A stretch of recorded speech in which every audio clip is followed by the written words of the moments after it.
Hello, in this video I'm gonna show you how to take a picture using your Lenovo Chromebook. So in order to do this, we'll need to scroll down our toolbar right here. It will pop up our apps like this. So you need to hold your button, the mouse button, and then start scrolling up like this. Now let's find our camera.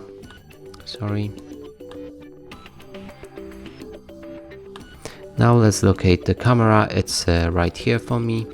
It looks like this. So simply click on it. It will open your camera. Now here's a shutter. And if your camera is unfolded and fully working, you'll be able to see the picture. For me it's black because it's hidden. And now let's press on the shutter.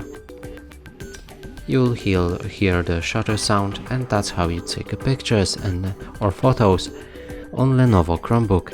And that's it for this video. Hope you like it. Please consider subscribing to our channel, leave a like and a comment below.